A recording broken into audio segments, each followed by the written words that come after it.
First Things First podcast. And first things first, we need you to subscribe and leave comments letting us know what you think of the show. We're listening. I'm Nick Wright, joined by two of my favorite people, Jenna Wolfe, Cris Carter. Now, let's get the show started. Good morning, everybody. Welcome to Thursday. Everybody good? Bap. Let's do this. Let's get right into the show. Whether you think it is too little, too late for the Cowboys, mathematically speaking, they are still in the playoff hunt. So getting Ezekiel Elliott back this week couldn't come at a better time. The star running back missed the last 6 weeks after his suspension, but rejoined his team on the field yesterday.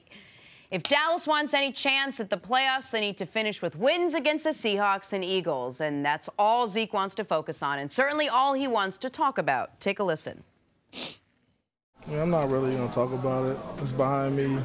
I'm just trying to start a new page, a new chapter. And, I just want to – I'm going to thank, this Cowboys organization for being behind me. Thank for my family and my team and my friends for just supporting me through the time, and especially the Cowboys fans who stuck by me through this tough time and haven't lost faith in me. But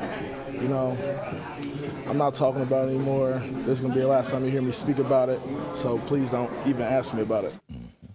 We have talked a lot about the way the Cowboys have looked in the last 6 weeks without Zeke. They have exposed a lot of the problems we almost didn't see because Zeke was in the lineup. So is it realistic now to think that Zeke's return, CeCe, can fix all of the Cowboys' problems? Not fix all their problems, but I think, first of all, I want to address something. As far as Zeke and him trying to answer questions as far as what's happened with him. And I think it's very, very important for people to understand that Zeke is going through a very difficult recovery process. He is trying to come to grips with what he did and where his life is.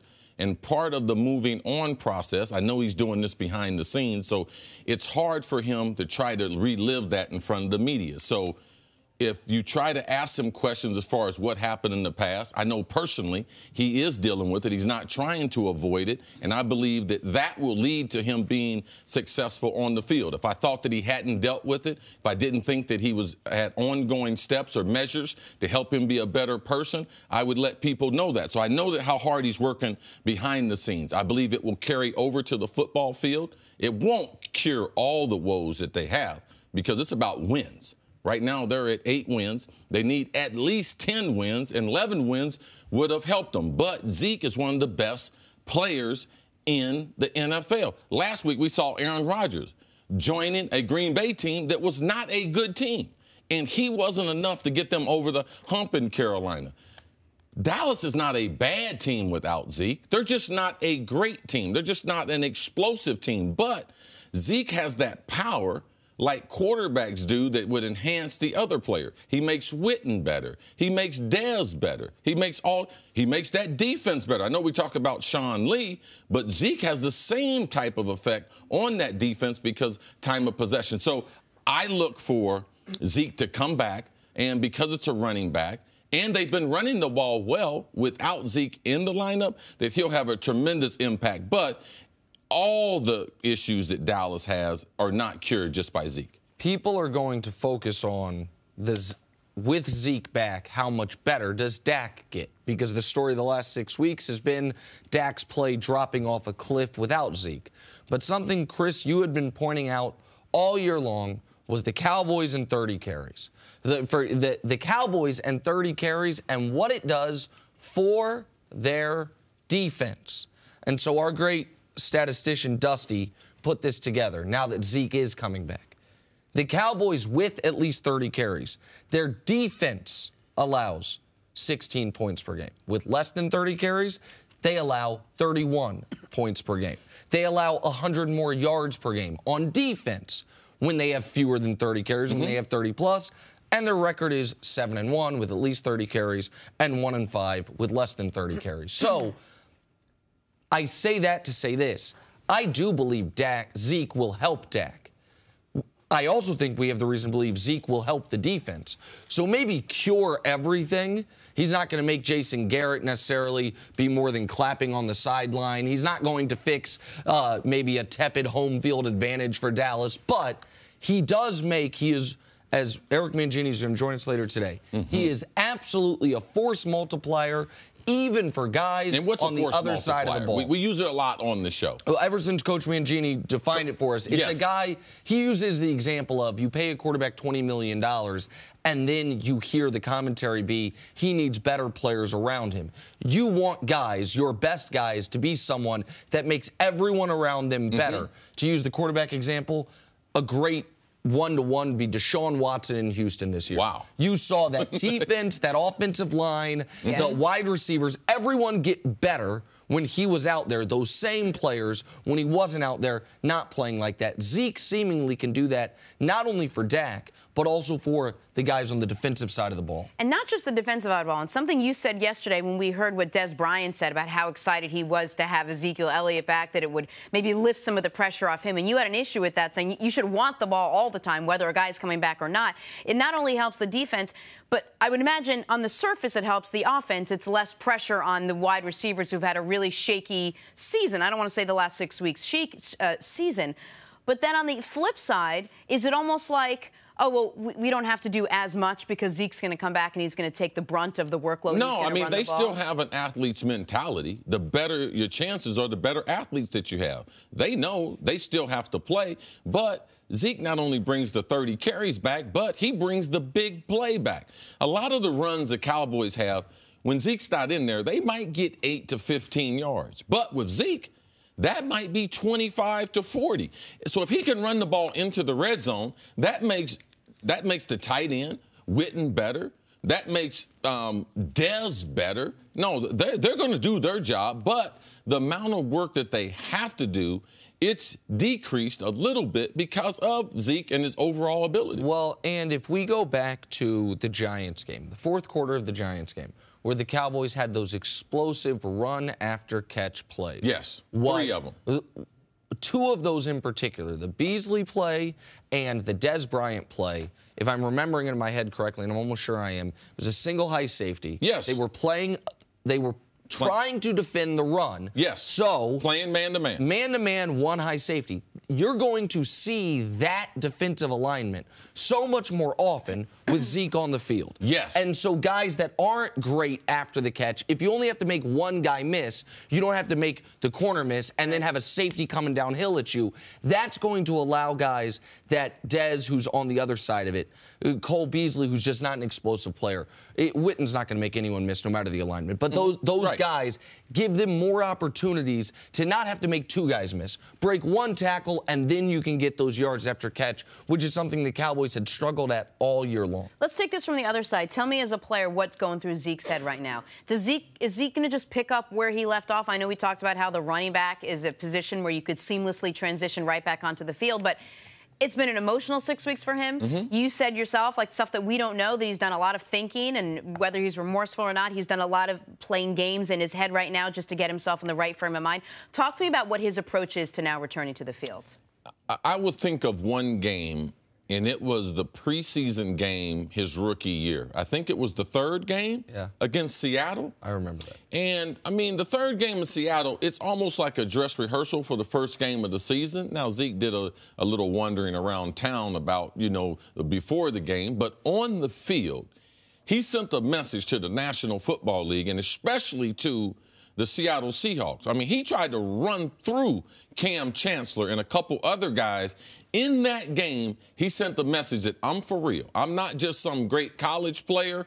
I'm physical. I got breakaway speed. So I expect that type of attitude that he will send a message. I expect to see a lot of Zeke Eaton in this game because he knows what's at stake. And he also realizes that he's got a huge hurdle to be able to get over from a PR standpoint as far as football fans around the world. Not just Dallas Cowboys fans, because Zeke, he has a unique combination of coming from Ohio State to the Dallas Cowboys, 2 of the strongest brands in sports that are out there. So there's Zeke had a lot of fans that he lost, that he's going to have to try to win back. And his teammates, he'll have that at the forefront of his mind when he takes the field. And one thing that I think Dallas has going for it this week is just because of the way the tiebreakers work and the playoff picture, and I won't bore people with it, what Jason Garrett can say to the team and be totally honest is this: if we win Sunday, we are alive. It is not if we win Sunday and this team loses, because Atlanta is playing New Orleans. If the Cowboys win Sunday, they go into Week 17 alive for the postseason. There is no scenario where they are not, barring a tie in one game. So Jason Garrett can say, guys, take care of business Sunday. All the turmoil we've been through this year, we go into the final week of the year alive for the playoffs, which is all we could have asked for given the suspension. They have 2 games left. They have Seattle and they have Philadelphia. Yep. Seattle's giving up 200 rushing yards a game. The Eagles may not be playing for much, so they might not have all their guys in. So if there's ever a chance that this team could do something with Zeke back in, these next 2 games could be it. Also, I'm not watching no more football with you. Why? What did I do? You said single high safety. Oh, yeah. They're going to be in a cover one coverage. There's less bodies. Listen, let me tell Americans. Let me tell Americans. I'm done with you. I heard that CeCe's been putting together full screens and is going to try to do some blind reveal later. That's my corner. So I hopped on his corner to start the show. Eat that. That's the first time in your life you said single high safety, man. Single high safety. Been talking about that for years. Much respect. Hey, guys, welcome back. This is First Things First. That's Mark Schlereth. Hey, Mark, how you feeling? Off the sick bed. Mark He's was playing a little injured, under folks. the weather. Yeah, I had no voice for a couple of days. I still got a little bit, but I can speak now. Difference between football and TV. Football, you could have played through that yesterday. Button it. You're out there talking in the hallway to people and everything. When I tell you, get to the Save question. it. Okay. Save it for us. Yes. Exactly. All right. It is safe to say most teams in the NFL have moved on from last week, right? That's the way football works. You play, there's an outcome, you focus on the next week. Unless, of course, you're the Pittsburgh Steelers, who, despite what they will tell you, probably still have a pit in their stomach after the way they lost to the Patriots. Between the catch, non-catch, the game-ending interception, there's a lot to dwell on. Here is Big Ben. The great and crazy thing about all that is it was last week, and we can move on now. We don't have to sit and dwell and have hindsight and 20/20 vision or whatever else they call it. We can just sit there and move on. And the great thing about that game is it wasn't the last one of the year. It wasn't a playoff game where we're having this final meetings and all that stuff. We get to move on and play another game this week against a really good opponent at their place. So, and a really good defense especially. First of all those superpowers in the world, if you could have hindsight and 20/20 vision, that's kind of a rock star combination. Yeah, that is good. All right, so let's talk about the Steelers and how you move on from it. We've all moved on, basically. It's Thursday. We're looking ahead. But it seems like the Steelers are still talking about this. It's still sort of festering a little bit. And because they're still getting asked questions about it. Yeah. And you answer the questions, and that's just the way this game works. But I will tell you this. Sometimes you lose games like that, and it tells you a lot about your football team. And, I've gone in places like Kansas City when the Chiefs were really good and lost a very close game and thought to myself, we're a really good football team. We're a really good football team. As a matter of fact, that was 1997, and we went on to win a world championship. So, I'm sorry, Nick, I forgot you're a Kansas City guy. Yeah, just the night. But I think sometimes you have to look at those things and you have to take away what you take away. This is the first time the Steelers ever played a bunch of man against New England. Now, they didn't find a way to stop Gronk, but the next time they play the Patriots, if they do, the next time they'll be that much better at playing some of those coverages that they normally don't play. So you take that away. We came down and we threw a touchdown pass that wasn't a touchdown based upon the way the rule was written, and they called it right. But we came down in the last seconds and were able to do that. A lot of positive. Right, and we didn't have Antonio Brown for a large portion of that game. So I think you take some of those things away and say, hey, if we get them again, this game actually builds confidence, doesn't take it away. I agree with all of that. The one bit of irony there in Big Ben's comments is he's the one that's elongated this conversation more than anyone. He's like, good thing about last week is it was last week, we can move on now. I'm just like, okay, Ben, I'm glad you've decided now we can move on. Because the day before you gave these comments, you questioned why Martavis Bryant wasn't on the field, talked about why spike, no spike. You talked about it. You were the one that the coaching decisions that was dwelling in the past. And now I get why you would dwell in the past, because I can't speak to the specific game you're mentioning in Kansas City. Was that a game that determined home field advantage in the AFC? No, it was earlier. It was earlier in the season, but it still gave us as a football team this feeling of dang, we're a good football team. So And by the way, we did go to Kansas City. Of course you did. Everyone did. I'm sure we missed a bunch of field goals and blew a Way to throw that one in there. Yeah, I mean, my guess is the Chiefs were leading in the fourth quarter of that game and ended up losing. I don't really. Yeah, I'm sure that's what happened. I mean, that is the toughest part for the Steelers in turning the page is, because I agree with Mark. I think they left that game saying we're better than these guys. Yeah. Our best player was injured. We held him to 16 through 56 minutes. Mm-hmm. We had a stomach punch at the very end of the game and still drove down the field in less than a minute, put ourselves in position to win it or tie it, and then one bad play went against us. The reason it's not quite as simple to me is, at least the way I'm wired, if I feel I've blown an opportunity that I know does change the future, like the Steelers knew if they won that game, the Patriots could not get home field advantage. Right. And now the Steelers know the Patriots almost assuredly will have home field advantage. That's something they can't change now. That's what makes this one particularly difficult. Nick, if I'll just look at your career. Ultimately, working through after graduation, radio jobs and everything, you wanted to be on TV. Mm-hmm. And you had to make some calculated decisions of how I'm going to get there. You had a few different paths of how you can get there. Now, if you had made a decision and it had derailed you, that you couldn't get to your destination, you would be very upset, and you wouldn't let that go. Ben and the Pittsburgh Steelers, I'm a week-to-week guy. I am. I'm about moving on to the next game. But they will not get over this loss unless they are in Super Bowl 52. Well, Chris, how could you say that? Because the paths to victory or success changed so dramatic with those last 3 or 4 plays. Where Pittsburgh, I mean, we got New England, they could have to come back here. We could be the number 1 seed. Man, we could avoid Jacksonville unless it's in the AFC Championship. New England could be the 3 seed and have to play an extra playoff game. Now New England, with Buffalo on their schedule, they don't even have to leave New England. I mean, until January for them to be able to make it to the Super Bowl. So for me, it's not going to be this week. For me, it won't be week number 17. It will be only if the Pittsburgh Steelers get to Super Bowl 52, because with those plays and with those decisions, they altered their path, and they made the path easier for New England. So for me, it's Super Bowl or bust with this type. Now, you could leave the game with a great deal of confidence, but if they're not able to participate in the Super Bowl, to me, this loss, I will look back and say, this was the day that the Pittsburgh Steelers missed their biggest opportunity. What I would ask you is, with this team and the perceived, I think, lack of maturity sometimes that this team comes with, and they do, and the fact that they always seem to have a little bit of strife within that organization. Always a little something going on. Always something. You know, Wednesday before you're playing New England, Martavis, he's not there at practice, unexcused. And then now you're in the goal line situation, biggest play of the game. Right. Now he's not on the field. But we ain't got no answers for that. But they always play, they seem to play to the level of their competition, regardless of who they play, every week. And this is almost one of those things, I almost feel like this is better to get that loss for them. And I know there's no such thing as a good loss, but it's almost better for them to lose.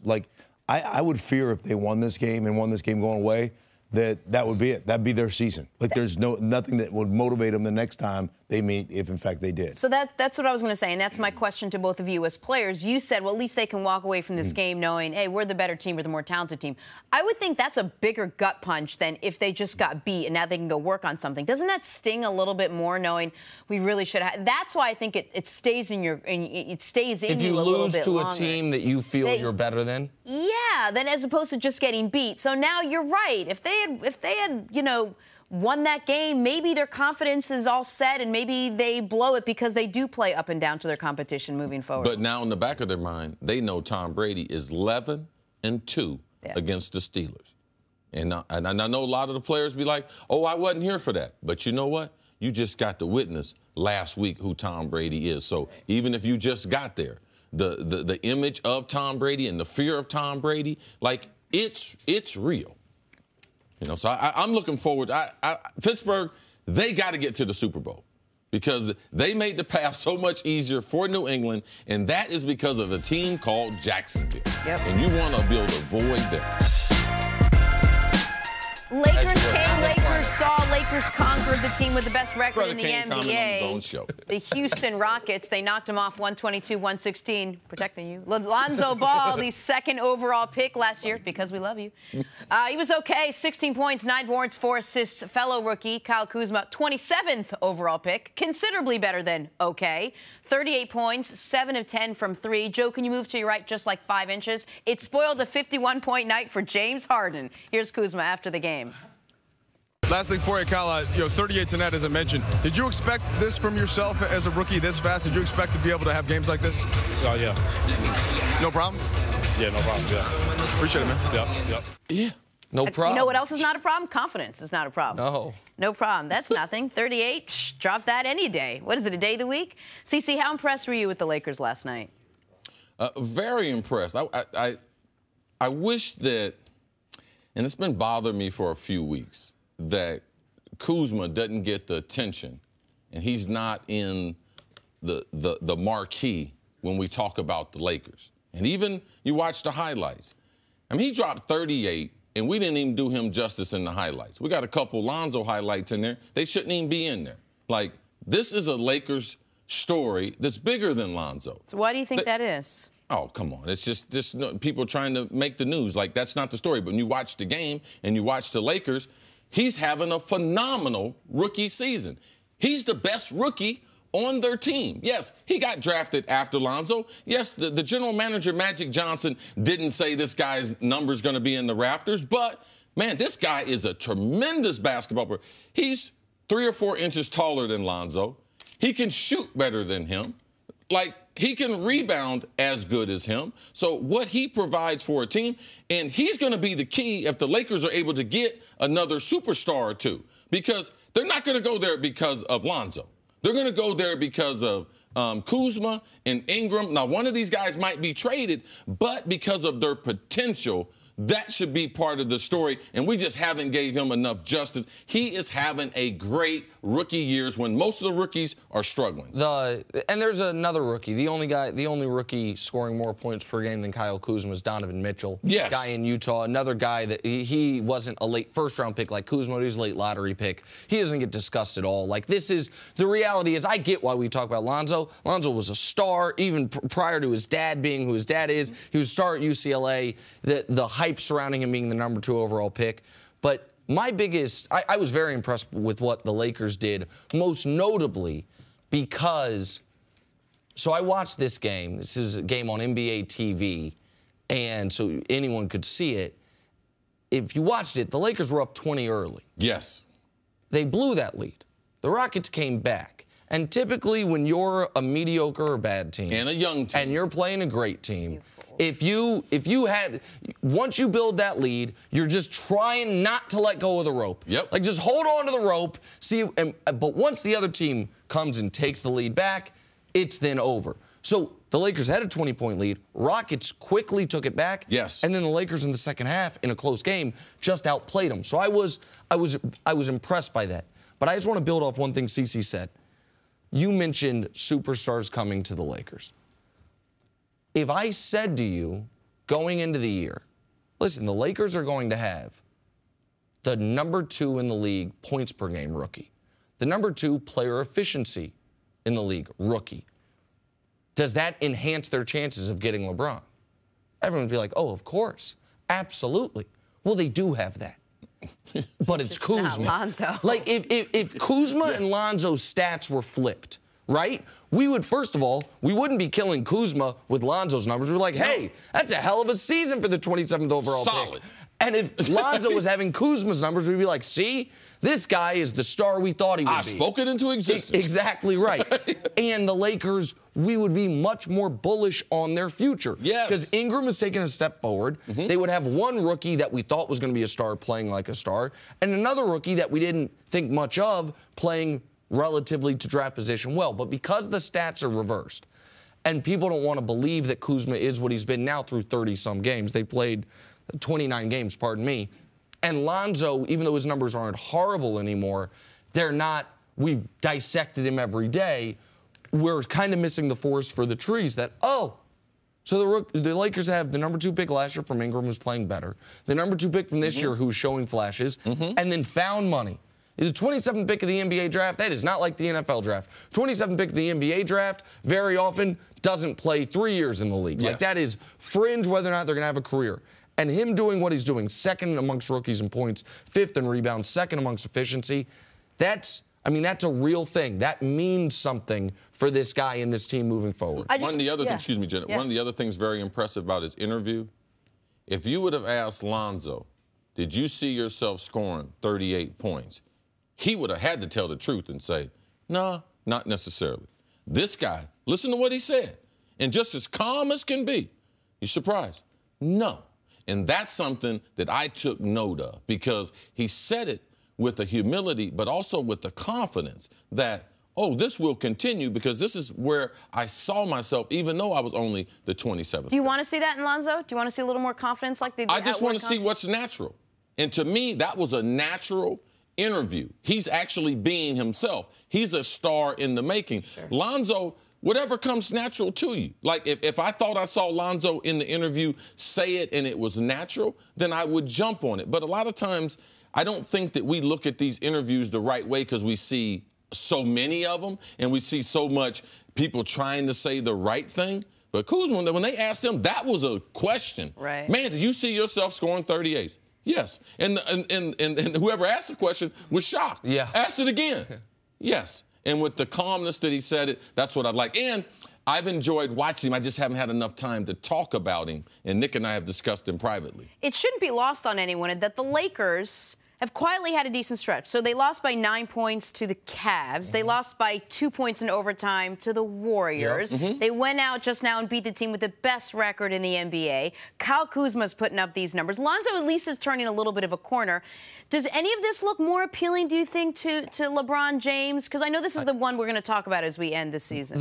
Your point on the stretch is critical. They played the three best teams in basketball 3 games in a row, and they were competitive in each game. Every game. They weren't blown out by the Cavs. They took the Warriors to overtime, and then they beat the Rockets. I am not as sold as everyone else seems to be that LeBron's leaving Cleveland.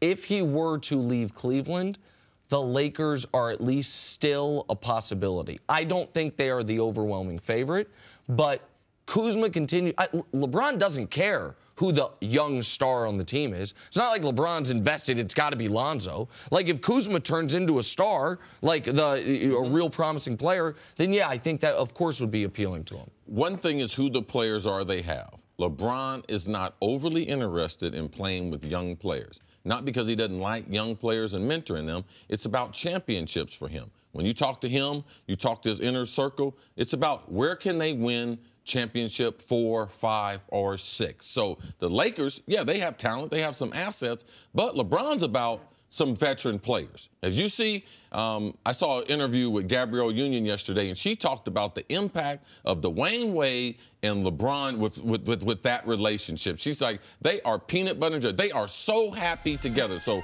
LeBron, it's beyond just the X's and O's. Welcome back to First Things First. We welcome former NBA All-Star Baron Davis. Baron, one of the happiest guests we've had so far. He's the best. Sat down and started smiling. Appreciate it. Good mood. Yeah. I love it. Welcome. Thanks for hanging out with us. Let's talk some Lakers. They pulled off a big win last night over a Rockets team with the best record in the NBA. Rookie Kyle Kuzma dropped 38 points, 12 of 17 from the field, 7 of 10 from three-point range. And if numbers aren't your thing, Mom, know this. Kyle was good. My mom watches. She never understands what's happening. But fellow rookie Lonzo Ball chipped in as well as he continues to play better and he continues to look more comfortable in that Lakers uniform. 16 points, 9 rebounds. Baron, I'll start with you. We've been hard on Lonzo Ball this season, and rightfully so. He actually hasn't played that well, but maybe he seemed to have turned a corner a little bit. How would you evaluate Lonzo Ball so far and where he fits into this Lakers team? You know what? It's for me, I don't really like to judge rookies because I know like what they go through in their rookie year. You know, I know that he's going to be great. There's going to be some good times, some bad times, some inconsistencies, especially with a young team like that. But overall, he's doing a great job. You know, I think him, Kuz, Brandon Ingram, what the Lakers have, you know, as a young, talented core, you know, they can't really do no wrong right now. Tell us about what rookies go through from their, you know, the transition from being maybe one of, if not the best player on the court, almost every game you play in college basketball, or one of the very best, to what they go through as a rookie? Yeah, it's like, all right, so you play, 30, 40 games in college, right? You probably play like 20-something games in high school. Now you're going traveling every city on a plane, getting in 3 o'clock in the morning. Now you have to like condition your body to train. You got to condition your body to eat right. And for a rookie, you don't really have a routine.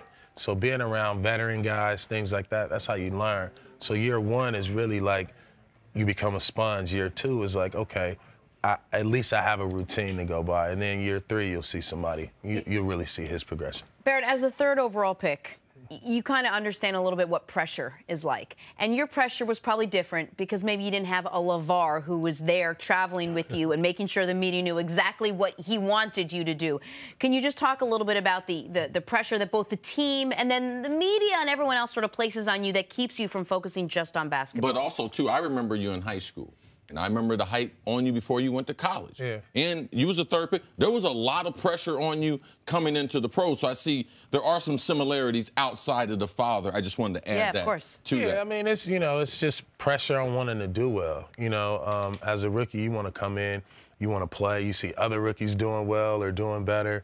I wish I had a LeVar in my life when I was a kid. Really? It probably would have motivated me to, play better. You know what I mean? But I don't really think that the kid is, he's immune to pressure, and I think this Laker organization, they don't really, it's the Lakers. The Lakers have been famous for 40 years. What pressure do the Lakers feel outside of every year, Laker fans won the championship. So, I think they get a lot of attention, but I don't think that that's pressure on the team, because they're not like playing for a championship. Yeah. I want to follow up with one more Lonzo question from me. The last time I saw you in person, actually, was at a UCLA game.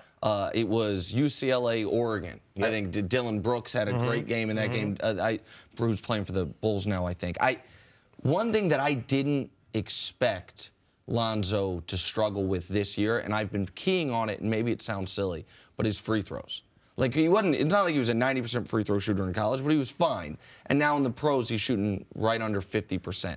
To me, that is a confidence thing. Like, there is no reason a guy would go from shooting mid-70s to below 50 unless it's a confidence thing. Does that mean anything to you, or is it just, like, too early? Routine. Yeah, it's too early. It's routine, and also, like, he got to take his time. He's young. You get to the free throw line, the last thing you want to do is, like, you want to play. You got a lot of nervous energy. So, it's just the little things that he has to work on to get better. He improves his free throw shooting. He improves his jumper. He gets stronger. Look what he's doing now. Imagine what he'll do next year. All right, let's move to one of the newest Lakers, to one of the best of all time, Kobe Bryant. He had not one but two numbers retired, Barron, earlier this week, sparking debates as to where he ranks among all-time players and among all-time Lakers. So, Barron, you had the pleasure of facing Kobe 29 times in your career. Where do you place him in NBA history? And don't worry about how these guys are going to feel. No, they may you know differ. what? I've been answering this question a lot, and I think like my best answer is you can't measure greatness. You can't measure Kobe against a Mike, against a LeBron. Like, they're all great in their own right. It's more of a preference of opinion on who you like or who you want to play with or who you're a fan of. I think Kobe ranks up there with the greatest of all time. And the reasons why he ranks among the greatest for you? Performance, entertainment, showmanship, hustle, defense, championships. You know what I mean? Yeah, he's done it all. He's done it all. Now, during your time in the NBA, who were the best 5 players in your era?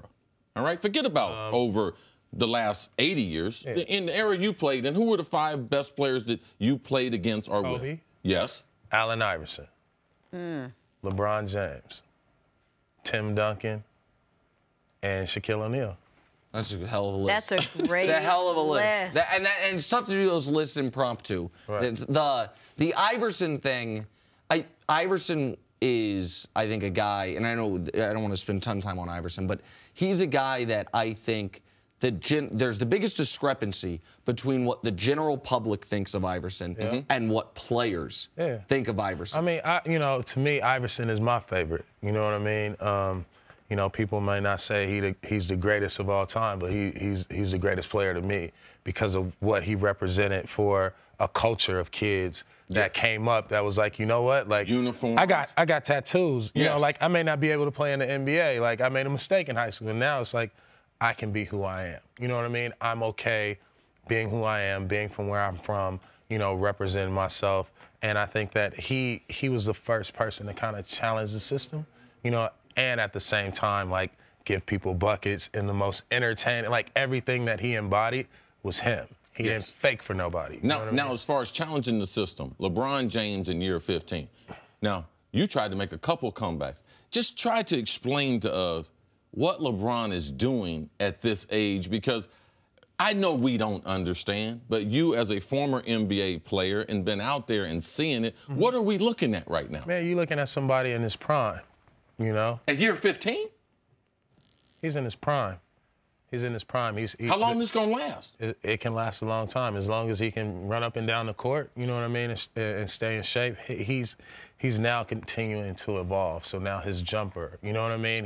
He's starting to use his body, less. He's going with less force. He's using more finesse, and just being able to see the game and pick the game apart. I think as you get older, people think you slow down, but the game slows down. So for someone like him, who's already like mastered the game at a high level, as he slows down, he becomes more and more of a force. Who'd be more fun of those guys you put on the list? Your 5 guys: Iverson, Kobe, LeBron, Duncan, and Shaq. Who's the one you most wish you could have played with? Probably Tim Duncan. Oh wow! Or LeBron. Tim Duncan and LeBron. How come? Because to me, he's one of the best big men of all time. They play the game the right way. So he just cover. Tim Duncan, he cover all your mistakes. Imagine the best player on your team being the center and the smartest guy and the guy who, he made the game so easy for that San Antonio system, Real quick, can you just take a step back, looking at the league where we are right now, the end of December? How do you like the way things are shaking out in the East and the West? Pick a team or two. I like how things are starting to level out. Like the stars are like, all right, it's panic time. So OKC and people like that, they're starting to like hit the panic switch. And I think Christmas for me, Christmas Day is always when the season starts. Start of the year. Because you got all your top matchups. Okay. And now everybody is in shape. You know what I mean? They got their legs up under them. They dunking on people. Get that little break after that. Yes. So we're going to really see, Christmas Day, what a lot of these matchups are made of, you know what I mean? And I think going into the new year that it's going to be exciting both East and West. All right, speaking of Christmas Day, last time I saw you was at the UCLA game, but last time we talked on television, I was filling in for Colin Cowherd on The Herd, and you told me about Black Santa. People don't know what it is. It's Barron's company. It aims to create positive, uplifting, enchanting content for kids of all ages, of all backgrounds, build a brighter, more colorful world, to use some of your guys' words. And you guys got something very cool coming out this year. Last year, you guys had some clothing, and I know you still have it, but this year you guys are changing it up a little bit with a mixtape. Yeah, so we released our first Christmas album, and the thought was we wanted to bring, some soul, some flavor to Christmas, and so our mixtape, the Black Santa Winter Wonderland mixtape, is out, and we have like short animations. So the animations kind of match each character, each song, and so just slowly building the company to eventually get to that, that 90-minute movie, that 90-minute musical around Christmas. That's nice. Where can people get it? BlackSanta.com. You can also follow the Black Santa Company on Instagram. Check out all the animations, products, the music is on iTunes, Spotify. Love it. And if I may, since Barron didn't say it, I know a lot of our viewers, maybe when they're taking their little kids to go see Santa, go see Christmas, they don't always necessarily see like their kids represented in those images. For a lot of people who watch this show, it's one of the cool things Barron's company does. So I really encourage people to check out the website. Moving on to the latest twist in the Ball family saga, because there's always a latest twist in the Ball family saga. On Wednesday, LeVar announced that he'll be launching the Junior Basketball Association, a league for high school grads that don't want to go to college. He plans to pay up to $10 grand a month to the top players and says it is, quote, going to be easy to fill 10 teams. All right, CC, what do you make of this? Okay, well, let's just go on the premise that this is gonna happen. All right? Okay. It's a hell of a premise. The big premise. Yeah. Okay, so he's got 10 teams. All right, we're gonna have 12 players on each team. All right, we could say as much as 14 players because you need a couple players because the players are going to get injured. Sure. LeVar probably doesn't know that now. I'm sure all the particulars have not been worked out. So right now, what we're looking for is 120 to 140 high school graduates that don't want to go to college. Now, either they graduated from high school either in the last 3 years or they graduated last year.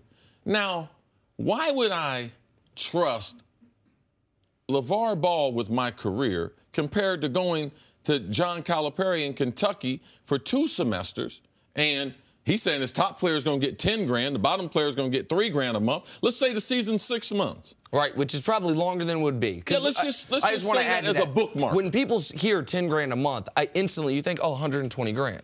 This ain't no 12-month situation. No. So again, I think it'd be 4, but We're call just it 6 months. guesstimating. Let's call it 6 months for the top players. Right. So the top players would get 60 grand. 60 grand. You said at the low end, 3 times 6 would be 18 grand. 18 grand. Now, I'm not giving away a college scholarship to train with LeVar Ball in some junior NBA association with what kind of team doctors they're going to have, what kind of team trainers they're going to have.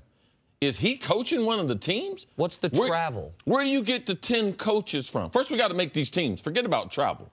Like, where are we going to get these 10 coaches from that can develop these high school graduates, all right, that can make that next step? Is he in charge of that, the training and the coaching? So I don't think this is going to happen. But if you're a young kid out there and if you trust your future in Mr. Ball compared to trusting the system that we have in place as far as the college system where you can go to Duke, you can go to Kansas, you can go to Kentucky, all of those things just for 2 semesters compared to going to this league and your chances, like, I'm not trusting my career, all right?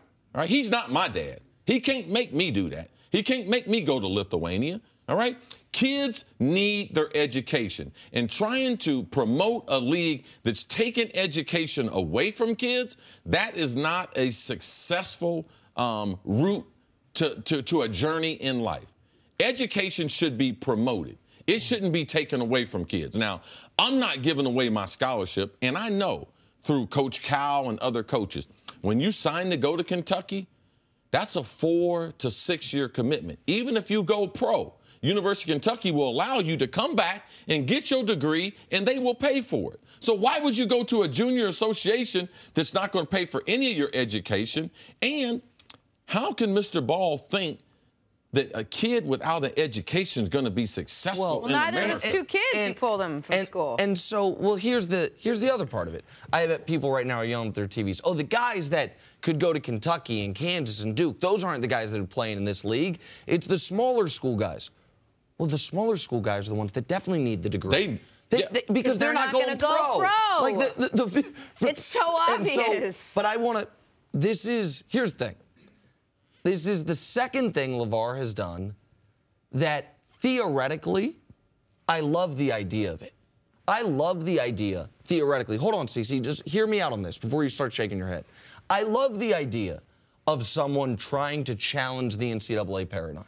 I think it's like when he started marketing the shoes for LaMelo. I loved the idea of someone trying to fight the NCAA.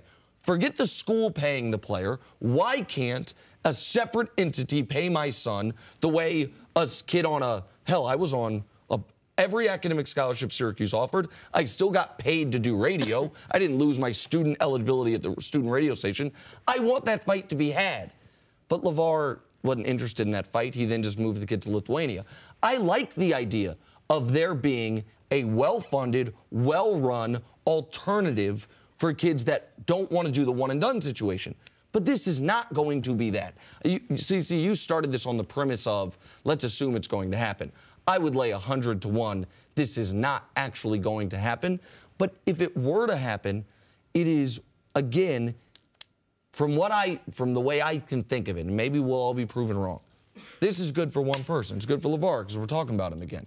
I don't see the scenario where this ends up being something that is great for these high school graduates. I think in his mind, he thinks this could be, even if it's not in his mind, if there's any part of him that thinks this is some semblance of a feeder system into the NBA that you can bypass college, he's out of his mind. You call this a potentially well-funded, well-run league. If it was done right, it wouldn't be either of those two things if he did it. It's one of those things where he's quickly putting something together without thinking about 100% of what's actually involved in getting kids where they're giving you their lives, they're giving you their future, and they're saying, well, okay, what do you want us to do? You already pulled your 2 kids from school. Now you're asking all these other kids who actually need the education because they're not good enough to earn a college scholarship, and you're asking them to say, bypass that, come work. Jenna, even if they're great, I played 16 years in the NFL.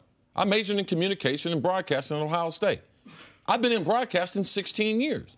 So forget if they're going to make it or not. You guys are acting like, oh, well, these are for the kids, like if they're going to make it or not. You need your education even if you make it in the league.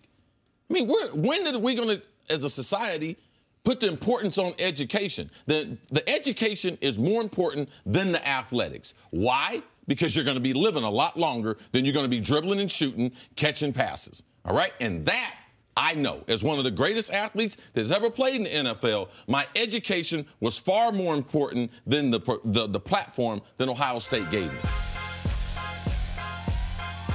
I'm Jenna Wolfe, and thank you for listening to the First Things First podcast. Make sure to subscribe and tell your friends, family, and coworkers about the podcast, which, by the way, is available on iTunes and all your favorite podcast apps. You can catch a fresh new episode every Monday through Friday on FS1, starting at 6:30 a.m. Eastern, 3:30 a.m. Pacific. So long, everyone.